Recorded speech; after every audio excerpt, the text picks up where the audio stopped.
It is day 22 of 25 of betting on the horses and the football and the sports ahead of the summer holidays to see if we can afford a couple of cheeseburgers. We are now £8,183 and 63 pence profit after a nearly £1,000 profit day yesterday, £992 and 70 pence. Lot of horses going on, 16 lucky 15, 64 horses in total for a 24% return on investment on them, and £657 profit on the football and other sports. Although we did get 3 shop coupons, all 3 look like they'll be in profit. 2 of them finished and are in profit for 27 quid and £426. The other coupon has 2 games still to run, Ilves today and CFR Cluj tomorrow. Both of those are odds-on favourites, by the way, and if either win, that's a 74% chance at an additional 44 quid, which will take the profit from yesterday to over £1,000. And both of them to win is 36% chance at an additional 438 quid, which will be lovely. On the other sports, we had rugby. The first try scorer in South Africa versus Ireland didn't come in, not too surprising when we just Dutch 2 at 16 to 1, but the Asian handicap, Argentina won by 8 points, so the minus 2.5 and the minus 3.5, they were winners. Always good to look at the coupons every now and again. They just keep the profits ticking over quite healthily. There tends to always be value there through the season and through the summer break, and there's plenty of coupons both at Betfred and at William Hill and at independent shops that we have up on a daily basis. On the horses, there wasn't really anything of note. There was no real big ones and there was no real, near misses or anything like that. It was just a lot of volume, way more than today. Yesterday we were on 16 lucky 15s where I picked 8 in the morning, 8 in the afternoon. Today we're only going to be on 4, maybe 5 at a stretch. In fact, I want to do a deep dive and really concentrate on the Euro final tonight with England versus Spain, which is a very exciting kickoff in 8 hours. Because Alexa, what time is it? It's 12:01 p.m. No, 7 hours and 59 minutes. So if I can just get the horses out of the way. 2 lucky 15s at Betfred. That's going to be Sword of Fate, Jeep Doff Meal, Perfect Arch and Lee Han. And the second one will be Country Audrey, Mason Brook Meadow, Deadlock and Play by the Rules over at William Hill. Plenty of value at Stratford at William Hill. 3 horses again. Jeep Doff Meal, Jaunty Bell, Play by the Rules. And we'll mix that in with Perfect Arch, 33 to 1 in the 2.15 at Perth. And the second one at William Hill will be Dusky Days, Mason Brook Meadow, Lehan and Candor at the 2.15 at Perth, 20 to 1. 3 places, 1 to 5. I'm going to actually throw in a Stratford Trixie at William Hill as well. That will be A View to See at 11 to 1. Absolutely fine at 4 to 1. And Nippin' and Poppin' is my favourite horse name of the day, 50 to 1. 3 places, 1 to 5 at the 5 p.m. at Stratford. That will be a Trixie just to finish off the horses. And that will be all I look at the horses today. It is the football. It is England versus Spain. There will be a deep dive. Just before the deep dive, the World Match Play is on. And I've just spotted this morning a bit of exchange value. So let's just go through the bets that I will be on this afternoon. In Ross Smith versus Josh Rock. Ross Smith, most 180s, laying at 1.68. And over 11.5 180s is a lay at 2.04. So I'm hoping for few 180s in that match. And Josh Rock to have fewer 180s than Ross Smith. In Joyce Bunting, Joyce to have the most 180s, backing at 5.5. Backing Cross to have the most 180s versus Van Veen at 2.5. Backing Dolan to have the most 180s against Cullen at 4.8. And in Andrew Gilding versus Peter Wright, Gilding most 180s at 2.8 and over 6.5 180s at 1.91. And the last bet in the darts today, Dave Chisnell versus Rajaski, over 9.5 180s. That's a lay for me at 2.06. So value around on the exchanges right now for the World Match Play darts. It is, though, England versus Spain. It's also Argentina versus Colombia. And before I look to the markets, I'm trying to think, what angle am I going to take when I'm sort of approaching this? Where am I going to look? And so traditionally, historically, these big finals, both in Copa America and in the Euros, they are very cagey. Nobody turns up at a final and thinks, I'm going to take a risk, especially the way Southgate has strategized his way to the final. I'm going to take a risk, free-flowing football. You get none of that, right? Since 1984, over 2.5 goals has only hit once. That's once in the Euros in 10 games. That was Spain 4, Italy 0. The rest of them under 2.5. Plenty of 1-0s, plenty of 2-0s. It's even worse in Copa America. In the last 4 finals, 0-0 has triggered twice. Argentina 1, Brazil 0 in the previous final. And so it's kind of no surprise to see the match XG so low. In fact, if you want excitement today, head over to the Icelandic Uns Valsdeilid and have a look at Vestri versus Akuri, because at least they're expected to have 3.6 goals, or maybe the Swedish Allsvenskan with Haken and Elfsberg at 3.56, or Yokohama FC and Kashima at 3.22 XG. Those are the games that have goals in them. The game that's going to have the fewest goals today is Argentina-Colombia with 2.05 XG. And the fourth fewest is going to be Spain versus England with 2.17. In fact, if you look across all of the games in the Euros, Germany-Hungary had the highest XG at 3.4. And the lowest was Slovakia versus Romania, down at 1.8 something, 1.8.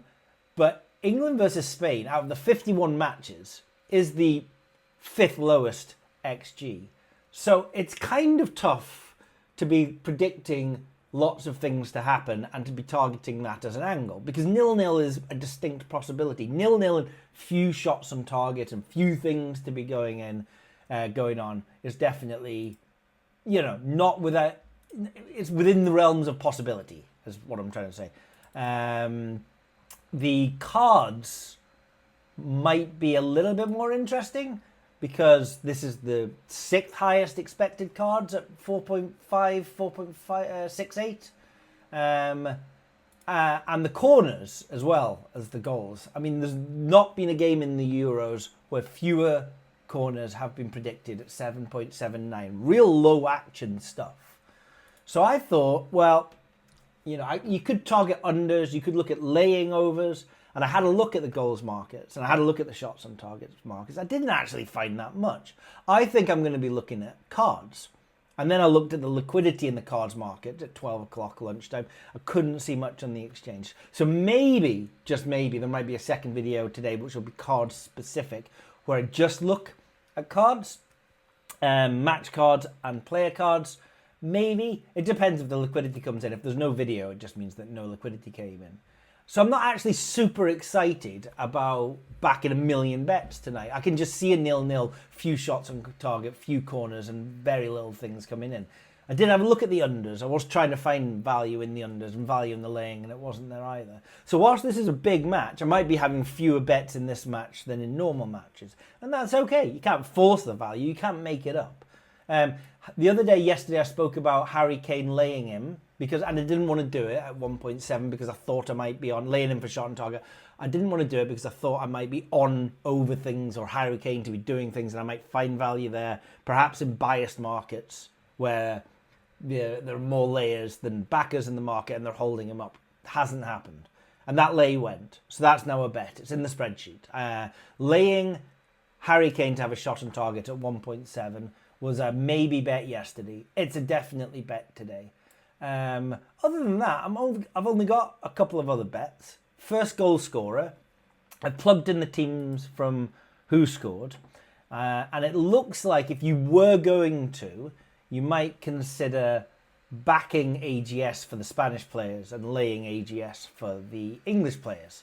The Spanish players just seem to be a little bit of value there, and there doesn't seem to be anything for the English players. If I head over to my normalised XG page, for example, Harry Kane, I think his anytime goal scorer should be about 4.4. You're looking at 3.85 on the exchange just now. So you could lay 3.85 if you want. You could lay 6.2 for Bellingham. He might be suited to be a little bit higher than that, maybe 7.1. Same for Phil Foden. You might want to lay Saka at 6.8, but I'm not too much of a fan at laying those. The value does seem to be in laying the England players. And marginally backing the Spanish players. Morata is currently 4.7, maybe 4.5 would be fair to him. It's just not big enough, though. It's not big enough EV at 3-4% for me to want to play those. So I'm just going to ignore anytime goal scorer. I'm definitely ignoring 2+. I'm definitely ignoring 3+. I had a look at first goal scorer, and I've got 2 in first goal scorer that I'm on, and that's Dani Olmo, which should probably tie him up for top goal scorer in the tournament at 13.5.